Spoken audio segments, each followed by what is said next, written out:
Welcome back to CryptosRUs. I'm George. We're all George. So, the merge finally happened, and look at what's happening right now.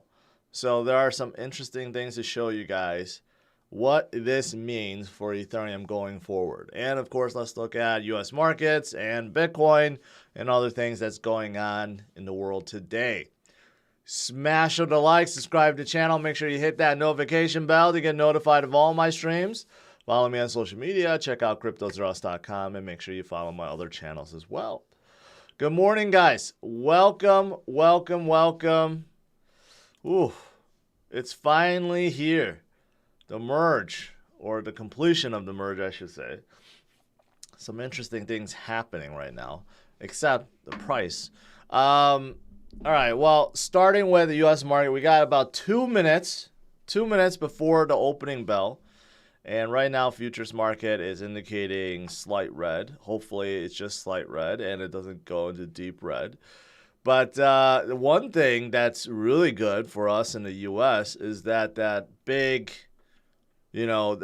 strike we were supposed to get on Friday, well, it seems like that is over. That's honestly, that's the last thing we need. Okay, we don't need more supply chain disruptions. We don't need railroads to stop operating, which would have cost $2 billion per day. So looks like we got that handled. So that's good. That's good. And I kind of expected as much. I mean, it seemed like they were just on the last point of, I guess, sick days or something like that. So overall, we don't have to worry about this, but we do have other things to worry about, at least according to Ray Dalio, who thinks that the rising rates will beat stocks down another 20%. So he thinks that the rates will pretty much double from what it is now, okay? And because of it, Wall Street is going to get hammered. Now, Ray Dalio is one of the most respected men on Wall Street. So you got to... Oh, that's the opening bell right there. Uh-oh. Uh-oh, it's malfunctioning. I got new batteries. Like I was saying, he's one of the most respected men in Wall Street, so people do listen, but quite honestly, Ray Dalio's been talking about death and destruction of the markets and of the U.S. economy and the dollar for quite some time. So, so we'll see. We'll see if he's correct, but he's not the only one that thinks so. Rich Dad, Poor Dad author Robert Kiyosaki tells everyone that the biggest economic crash in the world, the biggest one we have ever seen, will be coming. And he is telling people to get into crypto, which is weird because before he would tell people, okay, buy crypto after this major crash. Now he's telling people to get into crypto before the major crash. It seems like his thesis has changed, that if there's a huge economic crash, that people will turn to crypto. That's what it sounds like. So, again, Robert Kiyosaki, not widely as known or respected as Ray Dalio, but he's basically saying the same thing. And he's been saying the same thing for a long time too. But the good thing is he's on our side. He's a crypto bug now. He used to be just a gold and silver bug, but now he's a Bitcoin and crypto bug as well. So that's good. But, you know, there's still a lot of people that's thinking that markets will crash further. The end of this year is not going to be good. We're not going to see any kind of recovery, right? But it really depends on these rate hikes and Powell and the U.S. economy. I mean, the U.S. economy, honestly, we still get data like this. Retail sales unexpectedly rise last month, meaning that people are still going, still continuing forward, still shopping, still going out, right? Still traveling. This is what you want to see. This is a healthy market.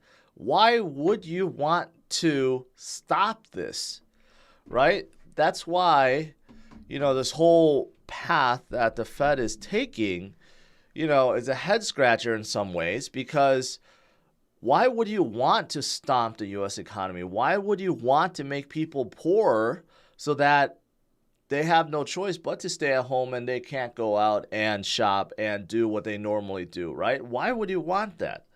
You don't. You don't want to put the economy in a real recession or even worse, a depression. You want to just kill inflation, right? And rather than trying to kill people's pockets, how about thinking about improving supply chain instead?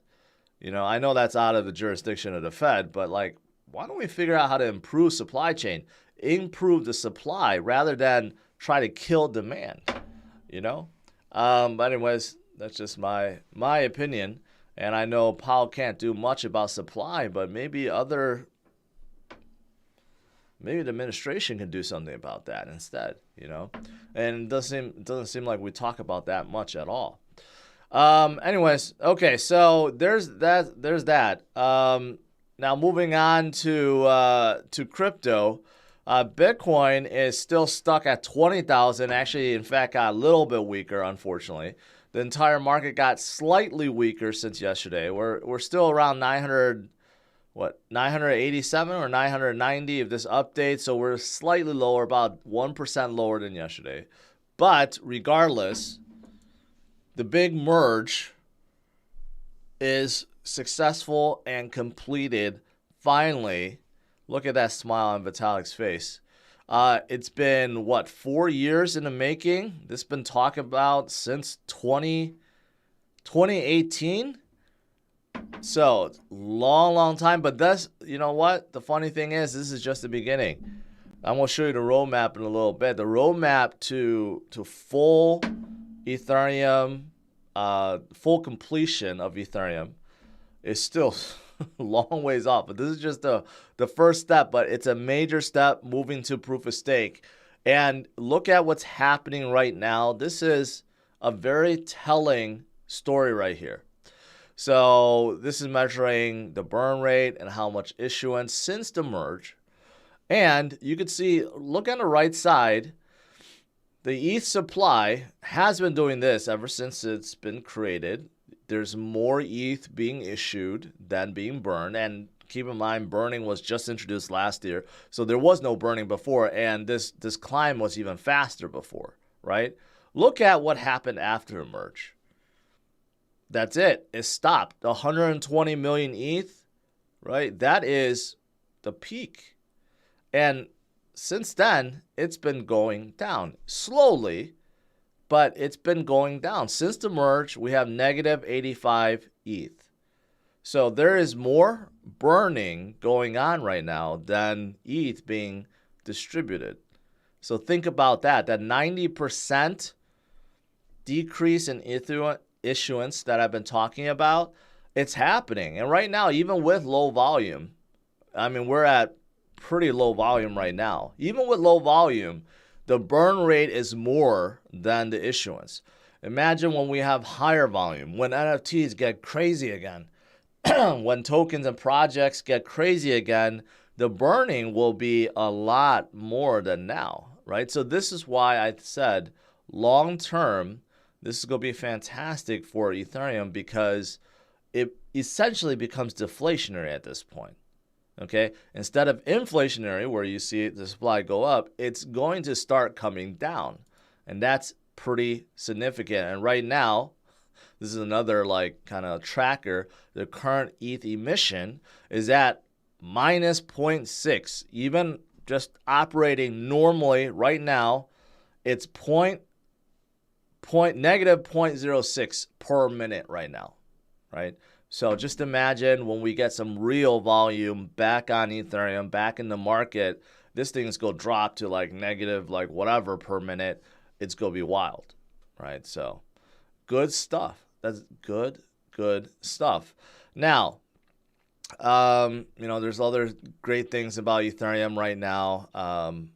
The miners over the years, this is showing. So this gives you real context in terms of how much Ethereum was mined over the years, but how much, does that equate to in dollars, right?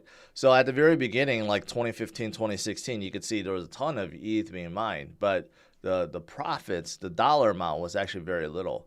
But in 2021, look at that. It shot up to the moon, right? But all that goes to zero now.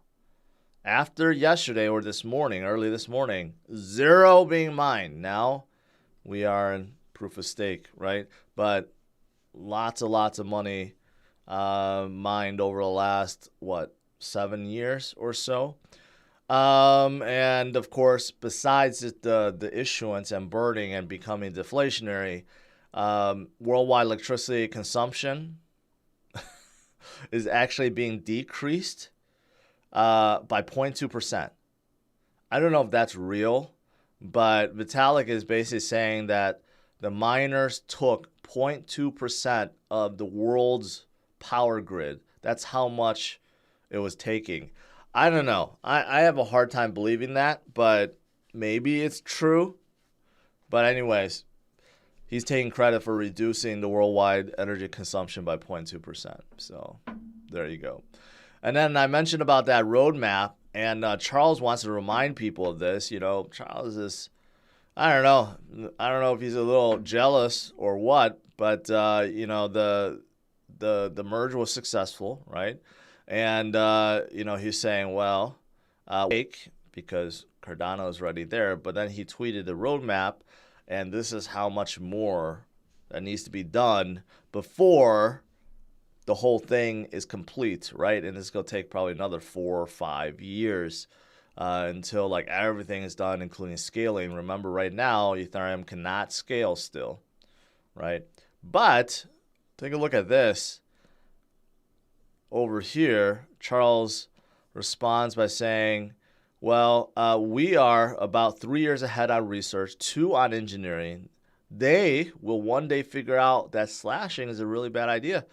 So I don't actually know what that slashing is, but Charles seems to think that, you know, Cardano's years ahead compared to Ethereum. I don't know what he's basing it on, but you know, when it comes to tokenization, bridges, dApps, volume, price, wallets, I mean, Ethereum is light years ahead of Cardano. So I don't know how Charles is measuring things, and it still shocks me that Charles Hoskinson is only 34 years old. I discovered that last night, and it blew my mind.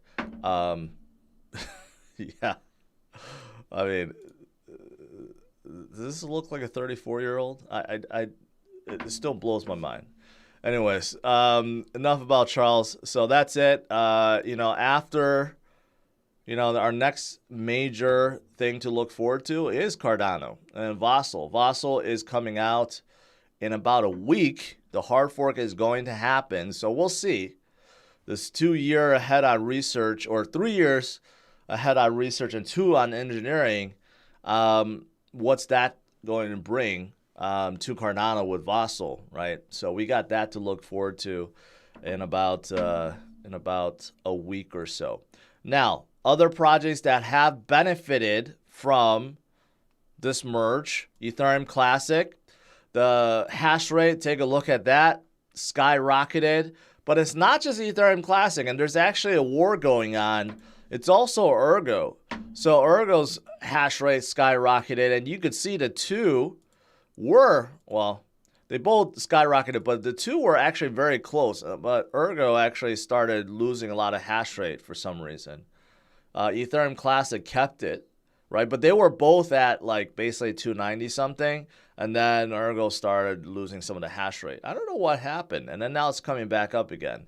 But anyways, a lot of the miners that don't want to switch, or you know, the miners that didn't want to turn off their machines, they moved to Ethereum Classic and Ergo, and that's pretty much it. And what's cool about the site, it looks at other ones that you could mine, and other ones are just, you know, they're not nearly as big as these two. So we'll see if the hash rate going up actually affects both of these projects.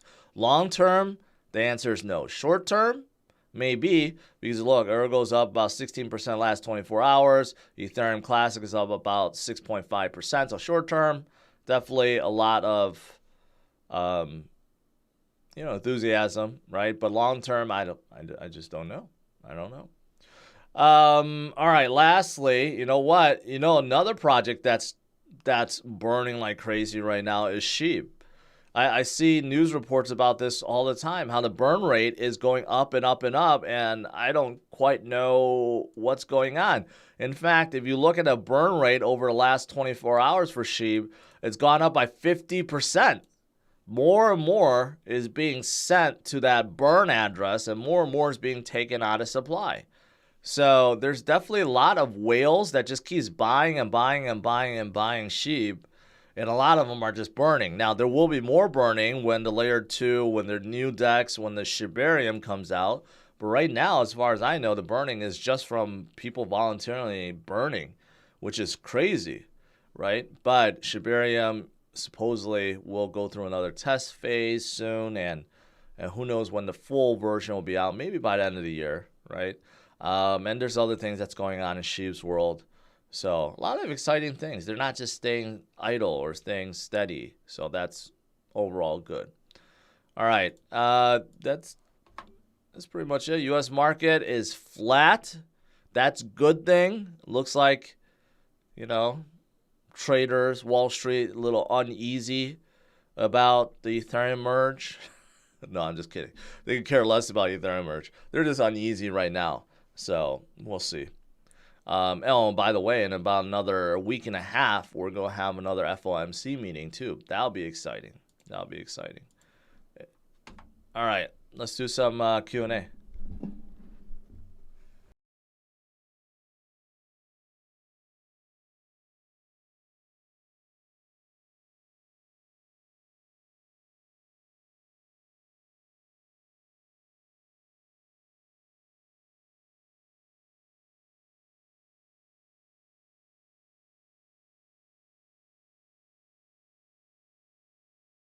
Oops, I had myself on mute again. I was answering Ricky V or Rick V. You could burn SHIB by sending it to a burn address, and basically you can't ever access it again, nor can anyone, and it takes out of circulation.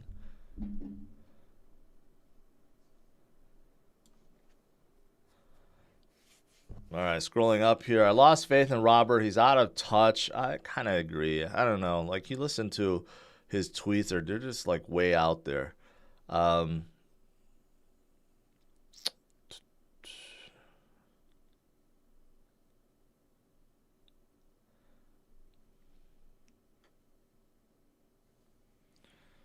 right, let's see.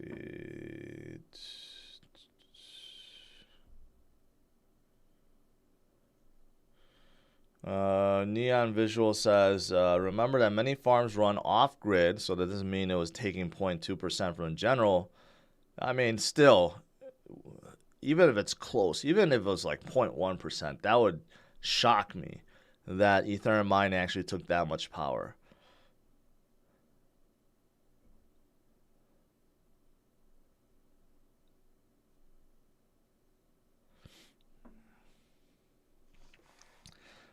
Brady, how's Matic affected by ETH? Not one bit at all. In fact, Matic probably gets a little stronger because of it. Because Ethereum merge, you know, still doesn't solve scaling. And Ethereum dApps still rely on layer 2s like Matic to have fast transactions. So, I mean, it doesn't really affect layer 2s at all right now.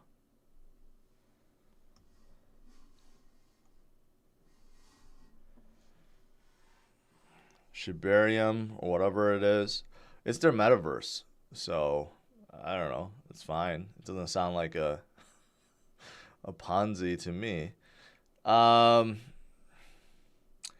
about Ethereum Classic? What about it? They still have no future. They got a lot of miners that moved the board. I just covered that. A lot of miners went there. Hash rate started going up like crazy, but what does that mean long term? I don't know. Do they have plans? Roadmap for anything? Not that I know of.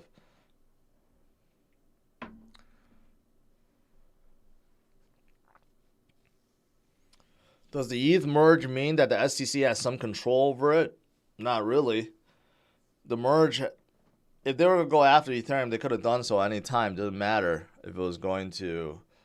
The merge doesn't make their case stronger. Let's put it that way, right? But still, it's a tough hill to climb. The SEC themselves, not another agency, themselves have deemed Ethereum a commodity already. So to kind of like change their own verdict makes them look like incompetent fools, right? But Gary Gensler might do that because he wants to win that Ripple case. I think that's the only reason why. The only reason why he's trying to open up this door to the fact that Ethereum may be a security is because this big lawsuit with Ripple. He does not want to lose that. Right? I think Gary is real power hungry. This is for sure. For sure.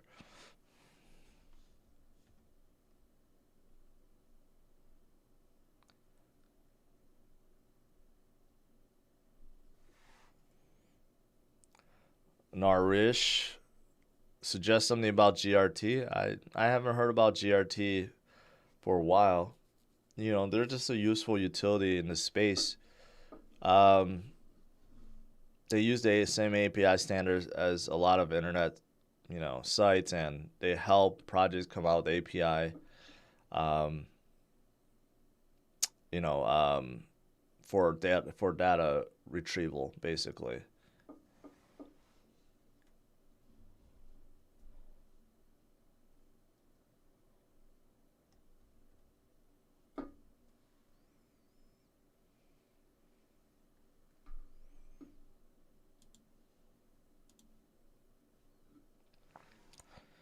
Why does Atom's price chart makes no sense? I don't know. They've been going up and down, some volatility there, but I don't know. There's a lot of enthusiasm over Atom. You know, next year they're already working on it, but interchain security will be a big thing. Allows smaller dApps to rent their validators directly from the chain. Kind of exciting. So I don't know. People are excited about it. I don't know how to say your name, but I'll just say Mo. I mine ETH, and my income went from $30 a day down to 0.2 a day, so now I'm buying more and selling my machines. That's the good thing about being a miner is that even though you like use those machines 24/7 for a long time, you could still get something for them, right? I bet if you go on eBay right now, you'll see a massive influx of used GPUs for sale, which means if you are a gamer, you could probably buy one of those GPUs for cheap. But on the other hand, those GPUs have been beaten up for quite a bit. So I don't know if it's a good idea to buy those used GPUs. David asks, Vitalik mentioned if BTC is used as store of value, it becomes less traded. Miners will be less incentivized to secure the network. Thoughts? That's true, but that's assuming that BTC value is not going up. If BTC value is going up, then the miners will still get a fraction of that to secure the network, and you know what? That small fraction will still be worth a whole lot. So what he's talking about is basically like if something else becomes more, I don't know, more of a standard, more profitable, all the miners move over, let's say Ethereum. Right, but that's even irrelevant now because they're not even a proof of work chain anymore. But yeah, he's talking about how like basically the price doesn't go up enough so that if the miners are not profitable anymore, they're less incentivized to keep mining, right? But that's just making a lot of assumptions at this point.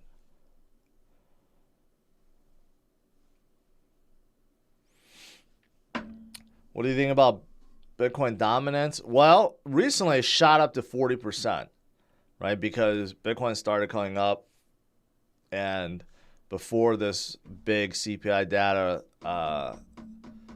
reversal, things were looking good. But right now, the alts are coming back. BTC dominance is dropping once again. The good thing about it is it shows that the holders of alts are not giving up. Holders of alts are still holding. And that's very, very encouraging because previous cycles, previous downs, previous corrections, that was not the case. Holders of alts just all dumped, right? Either left the space or dumped and traded for Bitcoin, which is why Bitcoin dominance was skyrocket. That's not the case right now. So that's the good thing about Bitcoin dominance going down and altcoin dominance going up. And this is happening while we are low. This is not happening during altcoin season or pump season or anything like that. So basically, holders continue to hold, and they are DCAing as well.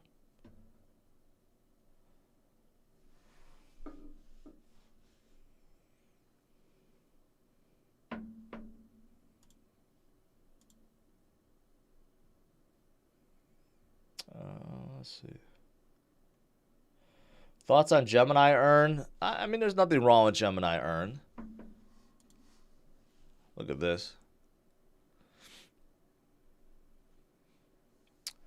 Right now, still, every second, every minute, there's more ETH being burned than being issued. Think about that. That's crazy. But going back to Gemini Earn, I mean, I'm surprised they still have it. But, you know, they're moving forward, I guess. A lot of these exchanges, when they give earn programs or reward programs, is they're just passing on the staking rewards to you. So they're just staking your crypto for you and giving you a majority of it. They keep a little bit of it. So if you keep your crypto on there and you want to stake, you know, it's an easy way to do it. But if you stake yourself, you're going to earn more.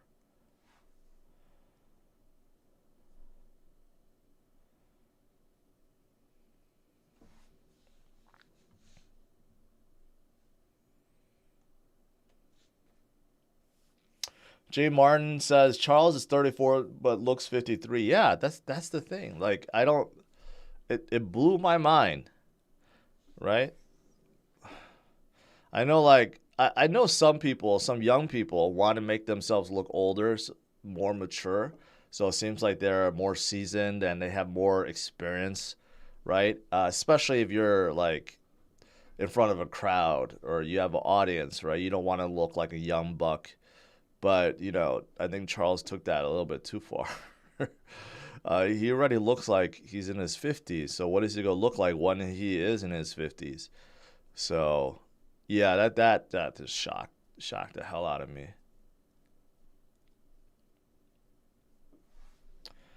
All right. Good crowd today. Almost 5,000. A lot of people want to learn about ETH and the merge.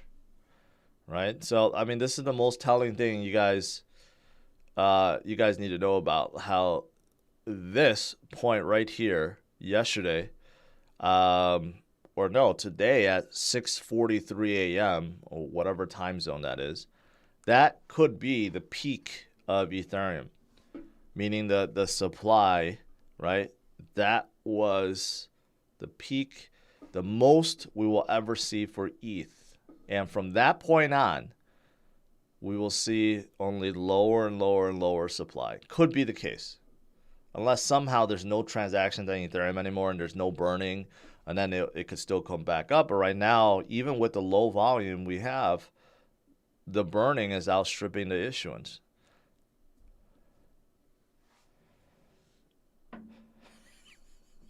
Charles will look like Gandalf at 50. That's kind of funny. All right, markets are turning green, so that's good. A little green is good.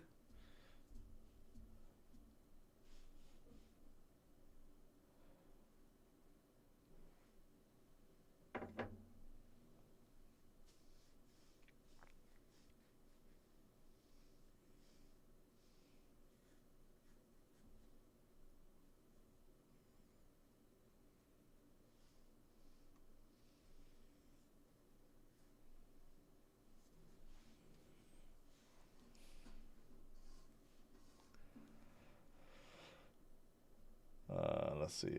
Any other questions? Man, there's people are piling in. 5,000 people. Make sure you guys smash up the like and subscribe to the channel. I know a lot of you guys want to know what's going on with ETH. Successful merge, proof of stake now. Energy usage has dropped significantly. Vitalik says by 0.2% from the world.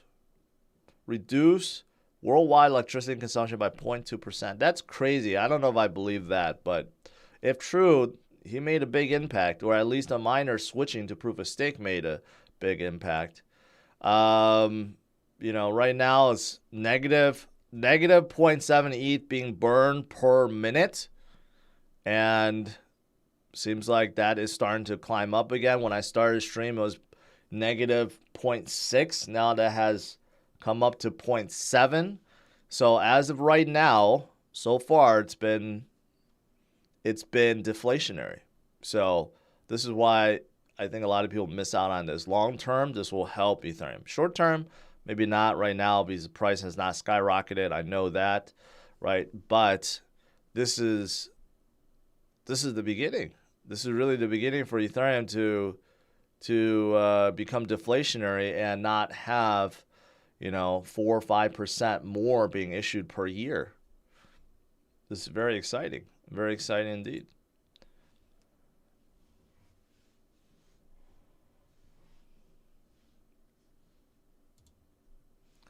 Let's see, Bitcoin. I mean, Bitcoin is as flat as it can be right now. So yeah, we need some momentum back up to where we were right before this whole CPI data that was not good. But you know, quite honestly, it wasn't that bad either. I think there was just a huge overreaction by the market. And of course, we had some whale manipulation too.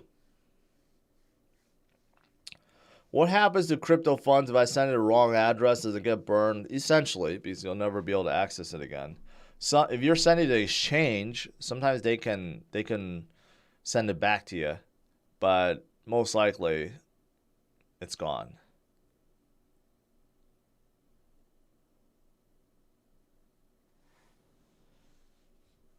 If a coin is down 20%, I say buy and sell it if it goes... What? I don't know what you're saying.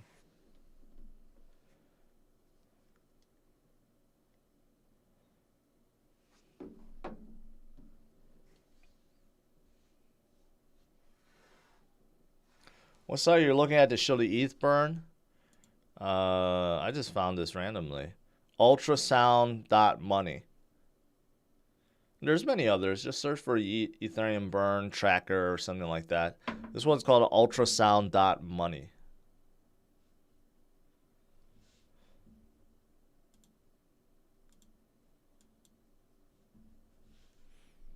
All right.